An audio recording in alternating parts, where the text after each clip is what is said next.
Hi, I'm Dawn Marie Solis with INIS 2022 Neurodiversity Conference, and I am here today with Rebecca Evanco. She is the co-founder and executive director of Wilderwood Equine Therapy in New Mexico. I'm really excited to be talking to you, Rebecca, today. One, I love equine therapy. But also we are going to be touching on an area of research that's really important to you and to me as well. Though I'm not in the research world, I'm kind of really wanting to see good research done, affirming and supportive research done for women who are autistic. And about women who are autistic. So thank you for being here. I'm so excited to talk to you. Dawn Marie, thank you so much for inviting me. It's a pleasure to be here. I love the door behind you. Yeah, my husband put that in for me. I said I wanted a barn door, and next thing I knew, there it was. So I grew up on my great-grandfather's tree farm. My great-grandfather was no longer there, but like everything that was around me had been planted by my dad or my great-grandfather. And the barn was made out of what they called barn siding.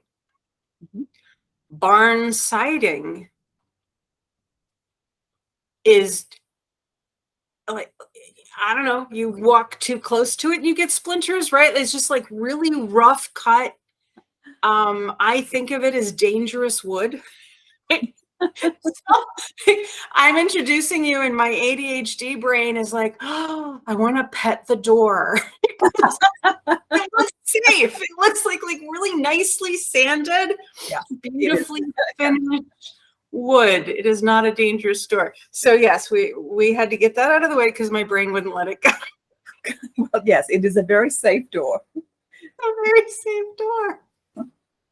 I need safe doors in my life. Yeah, as a child growing up around barn siding, I always had splinters, and it was just like, because I'm dyspraxic, so like I touch things to make sure I'm like where I need to be, and you can't really do that with barn siding because it's so rough cut. Like it just goes beyond, you know, if you get like rough cut lumber someplace today, it's not barn siding. This is a whole other level of angry cut wood. Like everything's just sticking out of it. So anyways, all right, we're going to talk about your stuff now. Well, I was going to say this is a farm, so there is rough bark and stuff and things. In fact, one of our participants did get a splinter, but fortunately, my husband's a physician. And so we have an on-site physician, which is nice. And so we had this poor kid. He's just like I am. He just is, oh my God, I've got a splinter in my finger. I need a blood transfusion or, you know, airlifted to the ER.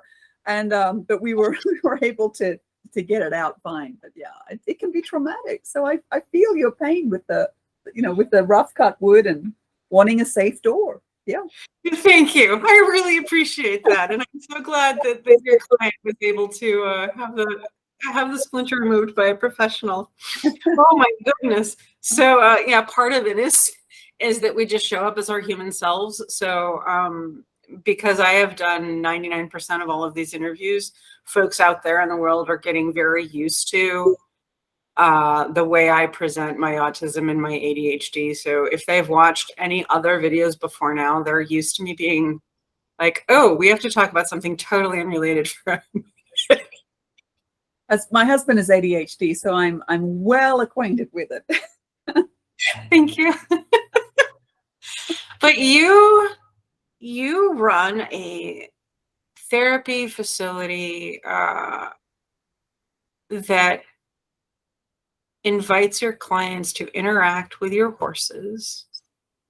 Will you share what that is for folks who may not be familiar with equine therapy, please? Sure. Well, the first thing I'll start with is it's not traditional equine therapy or hippotherapy. People tend to have in mind what that looks like, and what we do is not it.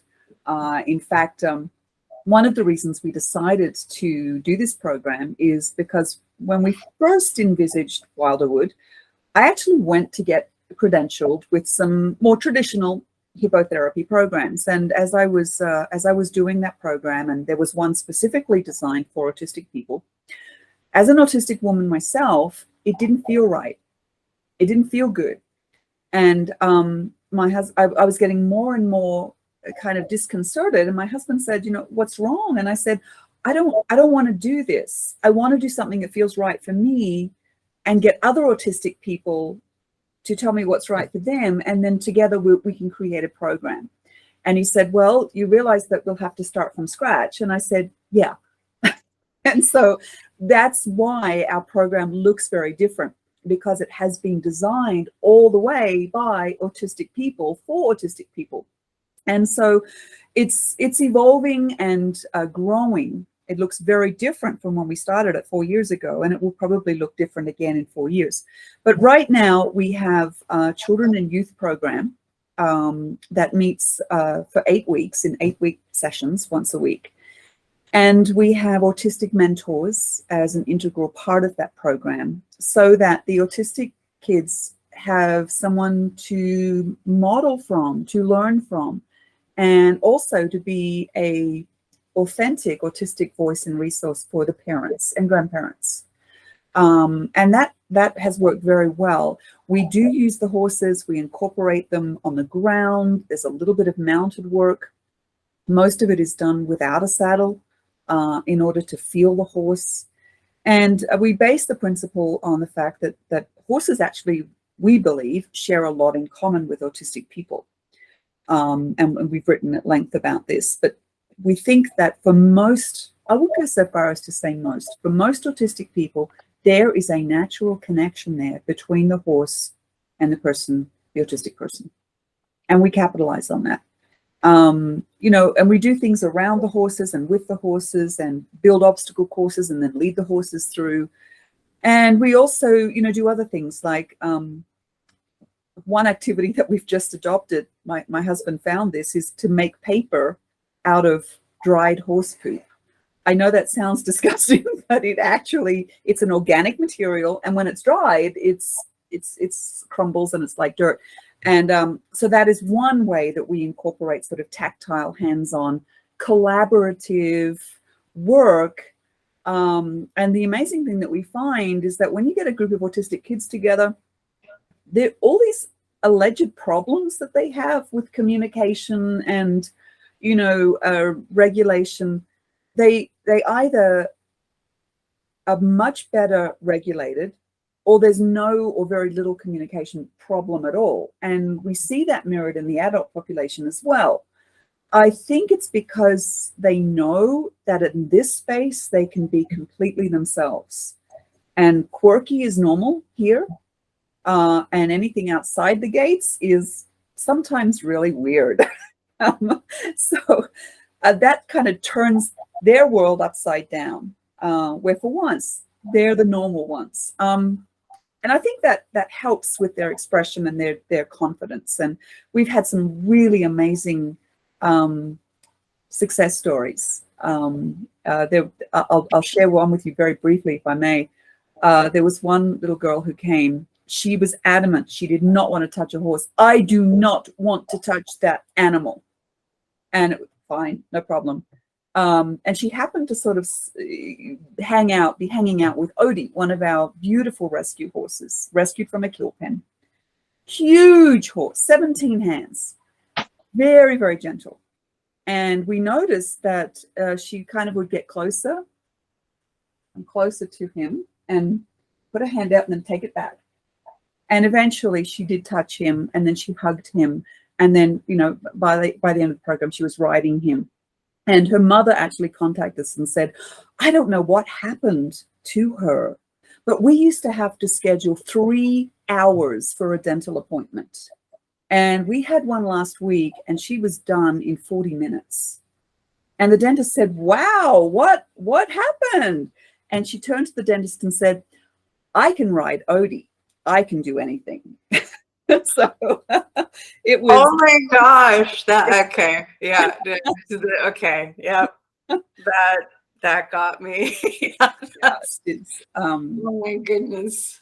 but we have an adult program as well, and that looks very different because it's a retreat based program. And right now we're focusing on autistic women. So we get a group of between 4 and 6 autistic women who come here for a week, and they stay at a local B&B, and we have a variety of things that we work on in that week. We have guest presenters, the majority of whom are autistic. We have activities, we have work with the horses, we have room for discussion, reflection, we have videos. It's a really quite intensive. It goes from 9 to 6 every day, but there's plenty of time for breathing and reflection and breaks, because that's what works for us, you know. So, and also, you know, opportunity just to be themselves and be accepted exactly as they are. Because of that, you know, sometimes there are emotions that are experienced that's not all Pollyanna and happy. But we value all of those experiences because that's part of expressing who you are and being able to feel comfortable enough and real enough and authentic enough to be in a situation where you're with other people and you can actually act like that or speak like that. You know, that's something that we think is pretty special. Yes, being an autistic born female individual, there are not many places where I think I feel truly safe and accepted being me. Since discovering that I am autistic, I've been working really hard to understand the difference between my natural self and my masks that I have to wear and to present. And it's not always acceptable out in the world, but that's unfortunately a space I'm very used to. Right? I'm very used to being shamed and blamed and criticized and cast out for who I am. I just no longer question, what am I doing wrong? Exactly. Right. You know, now that I understand I'm autistic, I'm not doing anything wrong. I'm being me. And I realize that a huge portion of the world doesn't understand what that means, but I'm not doing anything wrong. Right. That is a huge thing that we come across, especially for women who are diagnosed later in life. There's a lot to undo. There's a lot to work through. Much of it built on, oh gosh, who's the common denominator here amongst all of this? Oh, it's me. There must be something wrong with me. There's something wrong with me. There's something wrong with me. And saying that again and again, you know, the mental sequela of that is significant. The impact that has on one's self-esteem, one's sense of worth. We see it again and again, and working hard to undo that and getting the message, look, you know, Dawn Marie, Rebecca, we are perfectly perfect autistic women. And it just so happens that we're autistic women in a world that's kind of not made for us, you know, but that doesn't mean there's anything wrong with us, you know. Yeah, we have a wonderful reading called Sparrows and Penguins that we use. And it has that same thematic message. It's really heartfelt to see this kind of veil lift from these women who realize, oh my God, there's nothing wrong with me. I'm okay, and it's almost like I can breathe. You know, it's amazing to see. It's beautiful to see. Yeah, I can imagine, and I think it's a powerful experience for women to get together, period. But when you're an autistic woman, there's an extra layer of people telling you you don't have space in the world. I think autistic women can be extra susceptible to gaslighting. Uh, There's statistics out there that autistic people, let alone autistic women, are more susceptible to abuse, all kinds of things. And so for us to be able to get together and to share what our experiences are in a supportive and legitimately safe environment. I've run some of those conversations and events, and I know the stuff that comes up for people, because we have to hold that stuff so tightly. It doesn't always even come out in therapy, right. because you can't be sure your therapist is going to get it unless that therapist is also autistic.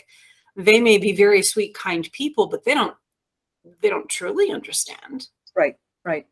Yes, exactly. One of our recent participants who was here, wonderful professional woman, if you had her out into the neurotypical world, she would, oh, you don't look autistic. But when she came here, she had the need at times to just take off her jacket and run out the back and stretch and then run back again. And I was observing this, and I thought about how that would look if it were at a work retreat or something. Well, it kind of looked at as weird. What is she doing? Is she okay? We need to intervention. But here it was like, oh yeah, she's just going off doing that. What are we doing now? And it was fine. It was just no different than a bird taking off in flight and coming back to land. It was beautiful. Yeah, I was speaking at a conference yesterday, and I shared with the group how before I understood I was autistic, I was doing some work in the Boston area, and I had interns. And my interns got used to me, that by Thursday, we would have the last meeting of the day was my interns and me, because we had big events every Friday. And I would sit on the floor or lay on the floor because I had no more ability to be away from the ground. And they were very kind, wonderful, understanding people. They didn't negatively judge me. They didn't, gossip behind my back or whatever, but they did know it was not safe for me to do that outside the conference room door where we met. They did, and they were very kind, and they took very good care of me. I loved my interns. But without their acceptance, I don't think I could have continued that bit of contract work that I was doing, because I had so much going on that by that meeting on Thursday. And if you don't have that experience, if you don't know what it is I literally can't sit up here. I have to be connected to the ground.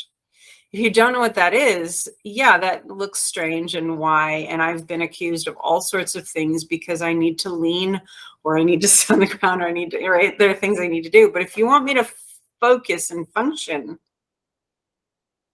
okay, I can sit in the chair, but I'm just going to stare at you, or I'll cry. Right. Do you enjoy it? It's really funny you say that, because I'm thinking back now. I think it was day 4 or day 5. I think it was day 4 or 5 that I noticed when we were having our discussions, 2 of our participants went and lay down on the floor, and then I went and sat on the floor. And so that really resonates with me. Yeah. And I think if we can start talking about these things openly, those of us who feel resilient enough to face the criticisms and the looks and the unfortunate comments, right? Very few days go by that I don't get something on social media calling me out and telling me I'm a terrible person. For those of us who feel we have the resilience to go through that experience, if we can be out there and be ourselves and talk about, in professional settings, I laid on the floor and my interns and I planned the next day, right? If we can say those things. Right. Other people might go, okay, I've actually never laid on the floor, but I've kind of wanted to. Right. Have that moment. It was, again, in this group that I was leading yesterday at the conference, one of the gentlemen there, like his eyes started coming straight out of his skull because he was starting to relate to things I was saying. He's like, I'm having all these thoughts. Just like you could see the electricity just coming out of his being, where all of a sudden he was in a space hearing things from me and from others in the room that were identifying him. Wow. In a way he hadn't identified himself before.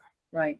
And that's such a beautiful moment to companion somebody in. Yeah. And I think even though your retreats are for people who know they're autistic, I still think people are going to have that type of experience. They're going to hear somebody else be transparent, vulnerable, and open. Mm-hmm. And they're going to realize, oh, okay, maybe that is part of my identity and not a thing I should be trying to change. Right. Right. Yeah. People have told me I should change that about me. Yeah. And maybe I don't have to. Yep. Exactly. Yeah. Yes. Yeah. So you do the retreat, but you are also involved in research. Yes. About autistic women. Can you tell us about that? Yeah, absolutely.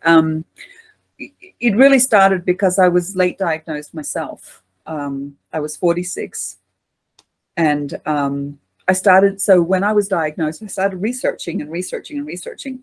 I have a PhD. It's in cognitive linguistics, which is a very interesting field, but nobody knows what it is. So I kind of thought, I think I want to go back to school, and I want to be associated with a university, and I want to do research under the umbrella of a university, because having that university association is not only really important in terms of publishing and getting that support, but having avenues to other academics and to other departments was important to me too. So I made the decision to go back to school and get a second master's in clinical mental health counseling, and I'm partway through that program now. But I am encompassing the research that my husband and I are doing and dovetailing it into research on autistic women. One of the things that we developed and have been developing over the past 3 years is an assessment tool that better, more captures the nuances of the way that autistic women present. And we did develop this tool. My husband, as I said, is a physician, and so we started providing diagnostics under his medical license, so that we could clinically trial this assessment tool that we developed. So we use our assessment tool in collaboration with a variety of other assessments, including the SRS-2.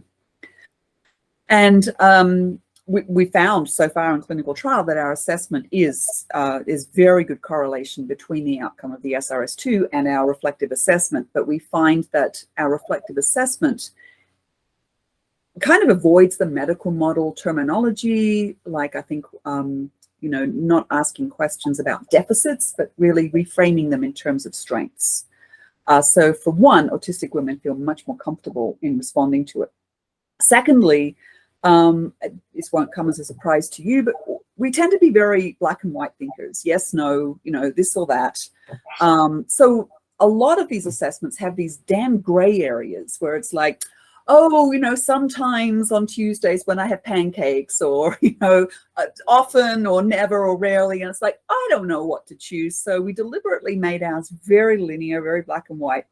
The answer to each of the statements is either true, false, or NA.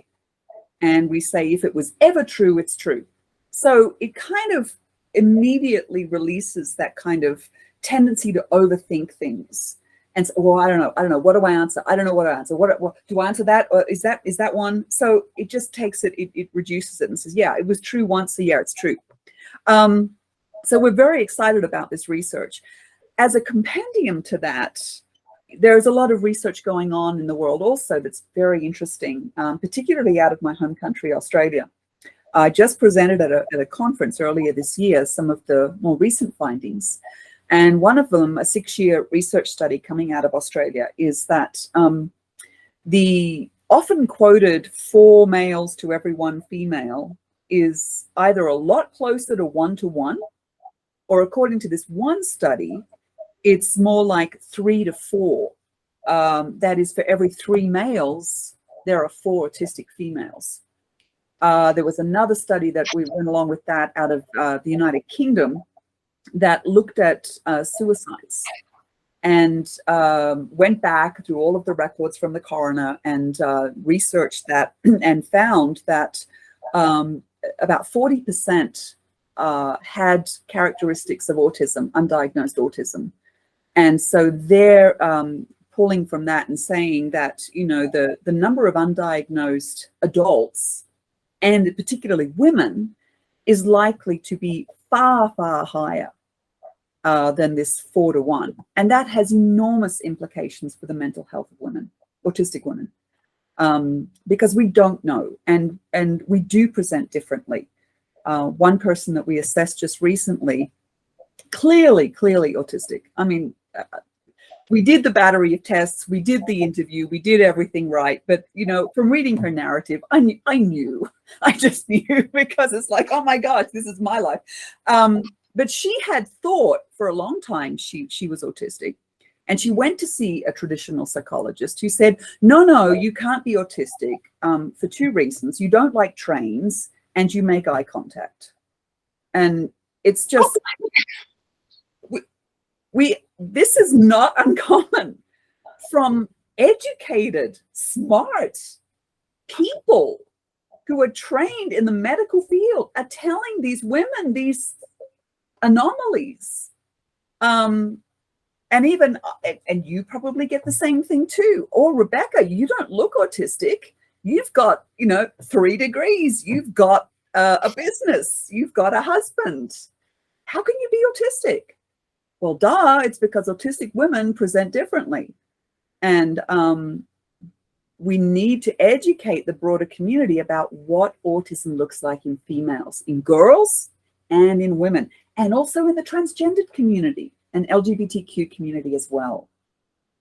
Because at least the research that I've done, LGBTQ and transgendered people are more commonly represented within the autism spectrum.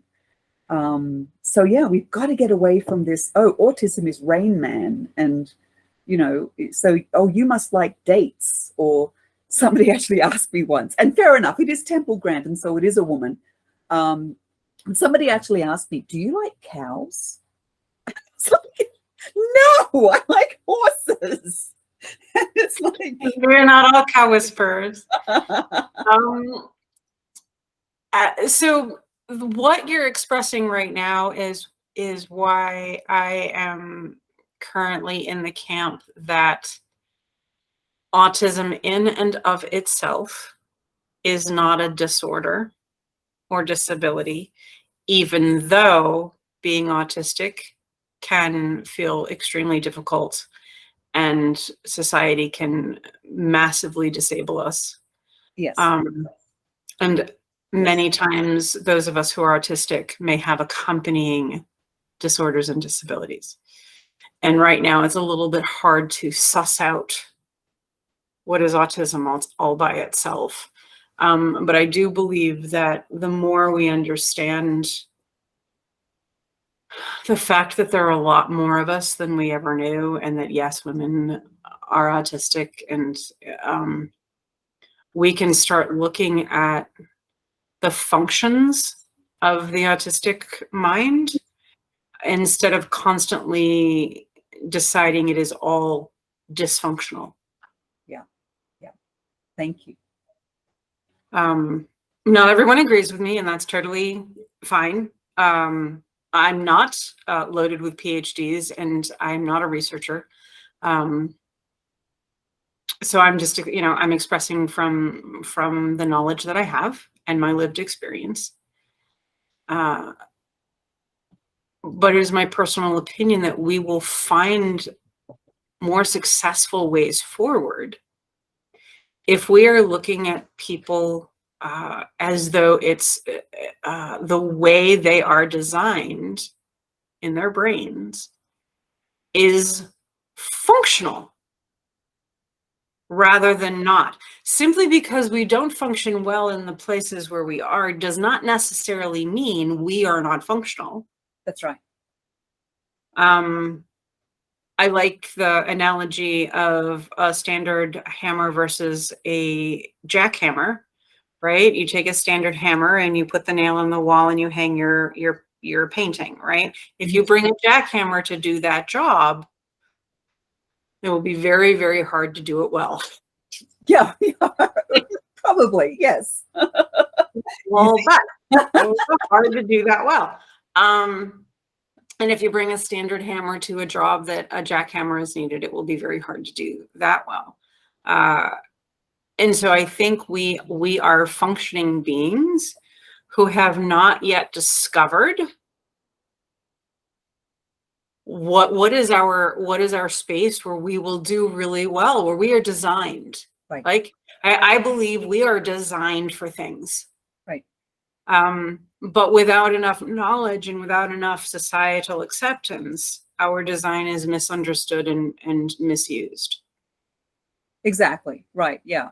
Yeah. So just as a specific example, one of the things I enjoyed most about interacting with you and meeting with you today is, for a start, you didn't do an icebreaker, and you didn't say, tell us about yourself.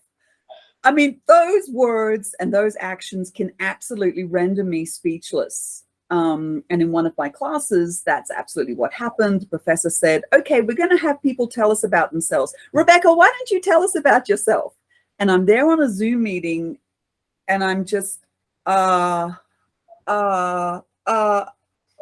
the looks on my colleagues, because they didn't know I was autistic. And it's just like, what's wrong with her? You know, and it was something as simple as that. And yeah, so I love your analogy of the jackhammer and the ordinary, the standard hammer. I love that. Oh, thank you. I appreciate that. And yeah, I think there's a growing enjoyment of the way Innes is doing the conference, right? We didn't show up with PowerPoints. We didn't dress formally. We just sort of showed up as ourselves in our environments and did a thing. Isn't that great? And I let myself talk about your door. Right? Exactly. And it was beautiful. Right. Yeah, it was great. And there are some people that I try to introduce briefly, and 5 minutes later, I still haven't really let them say anything because I'm so excited about what they're going to talk about. I keep talking. My enthusiasm won't let me be quiet so that they can actually talk. And I have to say that. I'm like, well, I'm going to be quiet now while you say some stuff, because that's my natural self. And that is the self that has been told, you're too much, you take over, you don't let anybody else talk. And that's the self that does really well with other autistic people, because if we can settle our own stuff, we all have our own stuff, right? If we can settle our own stuff, we're going to do really well, because even if our stuff irritates the other autistic person, we know, we get it, right? Like, yeah, you are too much, but you're autistic, so I love you. And could you go too much, like just I need a break, right? And my too much self is like, oh, I get it. Go take your break, right? Yeah, exactly. Yeah. Rip off your jacket and run from the room. I'm all good. Right, go do some yoga. Fine, whatever. We'll see you in a minute. I'm gonna go lay under the desk. Let me know when you're back. Yeah. So yeah, the difference is in this space, nobody would blink an eye. Oh, okay. Where's Dawn Marie? Oh, there she. Hi. Right. Yeah, she's in that dark room under the desk, I'm pretty sure. Does she want us to come get her? She's like, no, she'll come out when she's ready. Or yeah, she said like in 15 minutes, somebody come get her, right? Like we have the ability, if we're allowed to be ourselves and we're allowed to ask for what we need, the volume and the anxiety goes down. The oppression of the depression lessens. Yep. Yeah. When I don't have to feel so inappropriate in my very being. Yeah. Whew. Yeah, really. And then what is hard for me has space to be hard. And even though it's still hard, it's not hard in the same way. Yep. Yeah. I'm really, really striving to find people like you, like all over the world, willing to come and talk and be themselves and see what happens. I grew up in music, and sometimes musicians find other musicians where all of a sudden music spontaneously happens. Mm-hmm.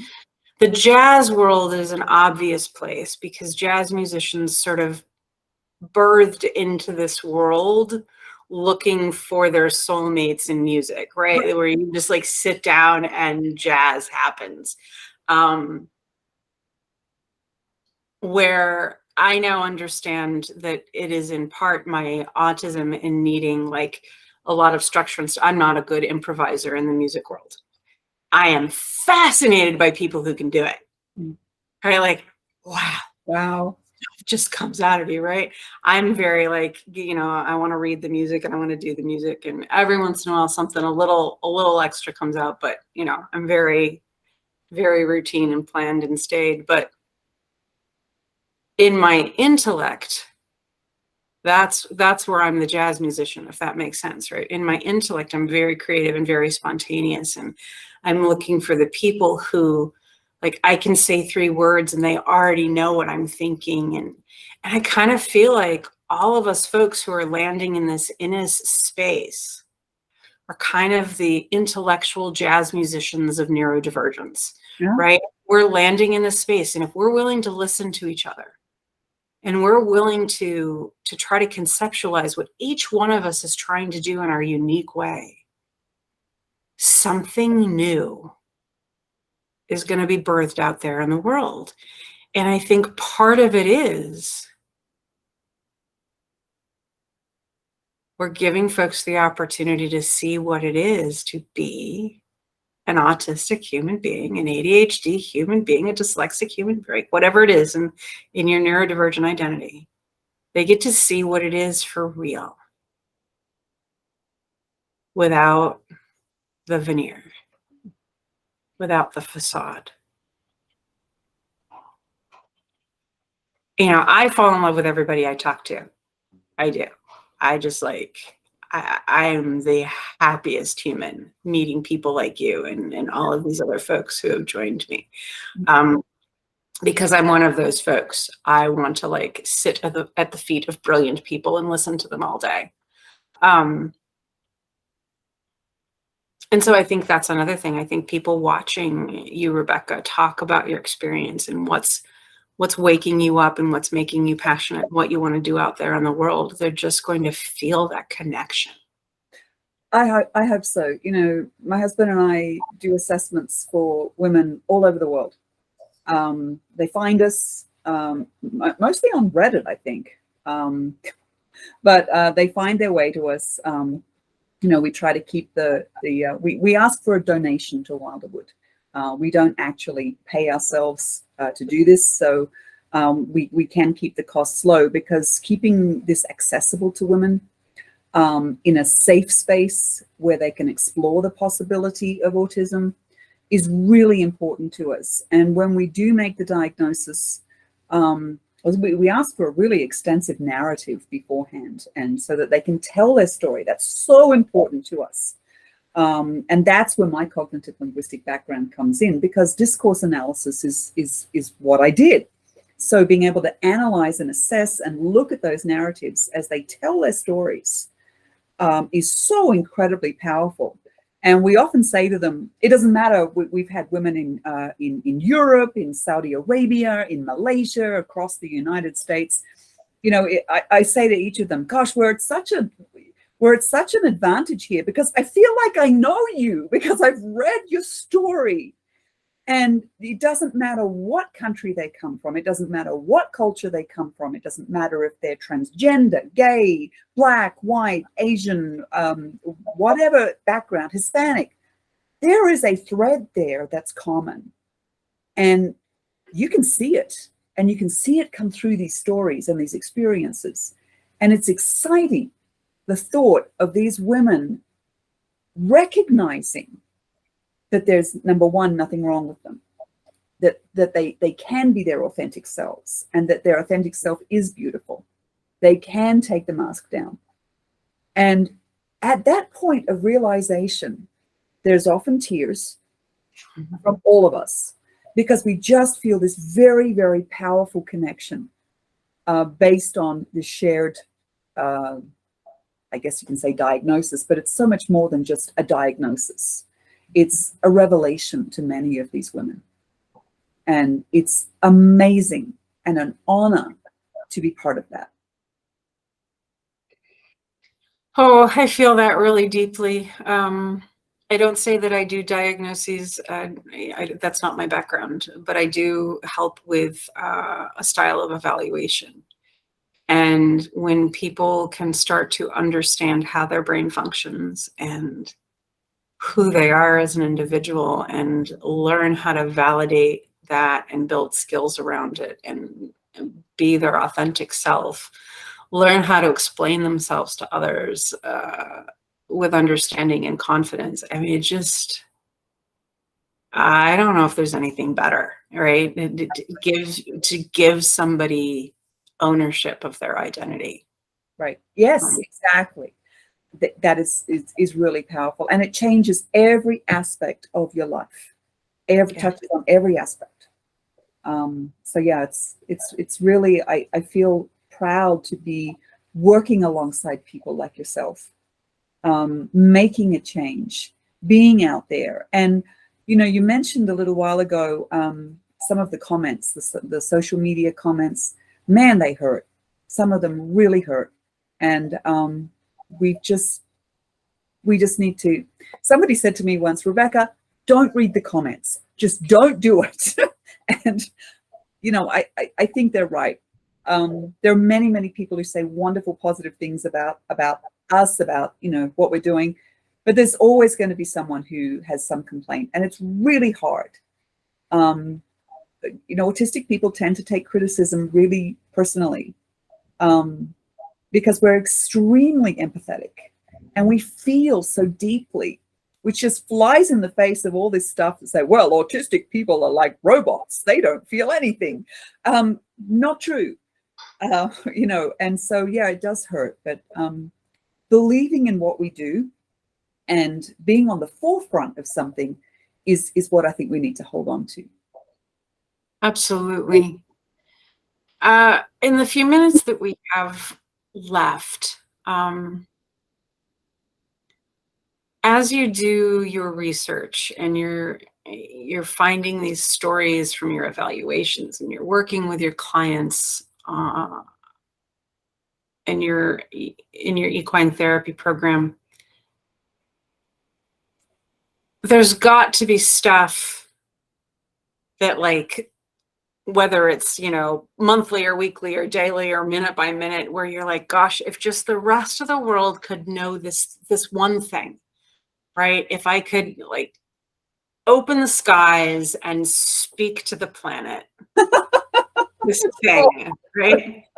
I have about 40 of those a day. I'm like, if people just knew this thing, everything would be better, right? But I do feel like, and I'll, you know, I don't know if this will be helpful or not, but I'll start with me. whether it was my speaking career before I knew I was neurodivergent or my speaking career now, I've had the same message my whole life. And it's assume people are doing the best they can do. And if you can start with that assumption, you judge less, you misunderstand less, and you feel more willing to learn about why their best looks the way it does. And maybe whether you help or not, that's a different thing, but at least start with assume even the grumpiest person is doing their best. So that's for me. Like, if I could open the sky and I could like educate the world, please start there. Do you have a thing that occurs to you in all of these things that you're doing? I do actually. And I want to preface it by saying, I don't always follow it like I wish I did, though I strive really hard to hold myself to it, because I think it's a pretty high standard, and it shouldn't be because it's so simple.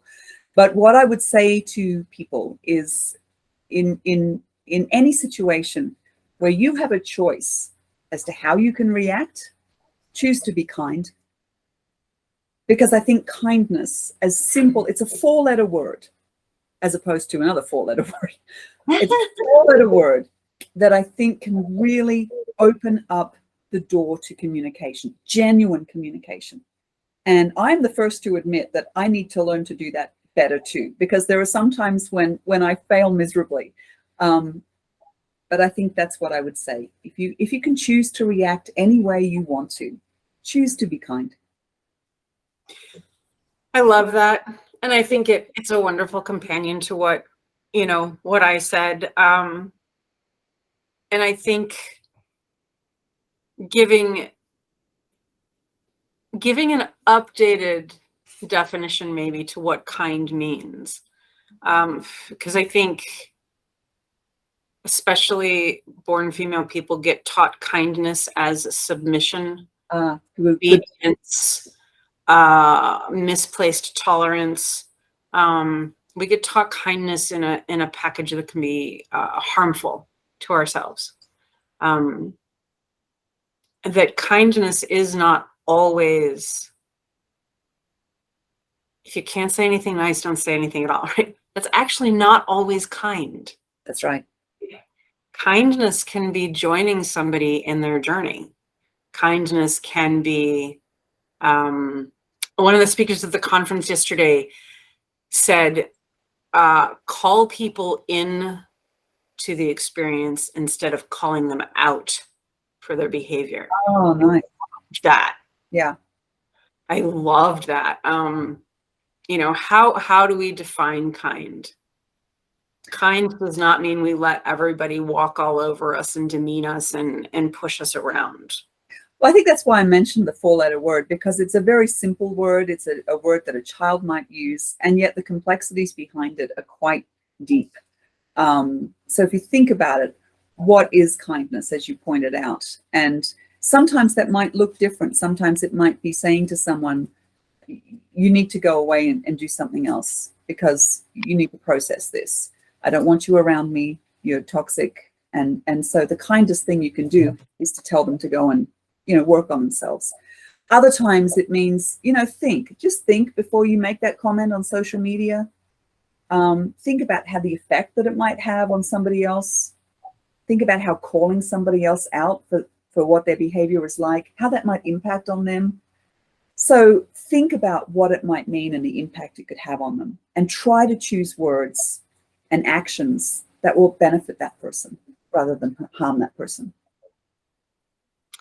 Yeah, I think that's a wonderful way to present the idea of kindness. Consider the other before you act. Right. This has been amazing. Thank you so much for being willing to talk with me. I cannot wait to participate in one of your women's workshops. And come hug a horse. Oh. I have an interesting history with horses. Oh, I am a highly empathetic person, and I have relied on that empathy my whole life to understand my environment. And I've been very, very good with animals. And when I started being around horses for a little while, I found them very confusing. okay.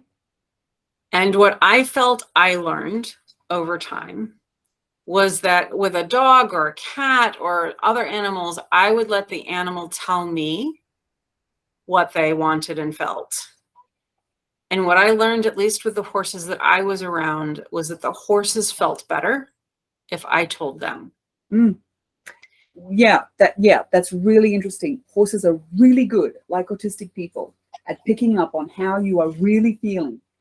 And if you are open and upfront with them, and rather than if you're upset and you try to hide it, oh man, they'll pick up on that and they'll think, there's something incongruent here. I don't like this. But if you allow yourself to be who you are, you'll find that they will react much more positively towards you, because there's no incongruity with what they're sensing and what you're presenting. Right. Yeah. And it's one of the reasons why I assume, I guess, that horses are really good for autistic people, in part because, maybe especially for autistic females,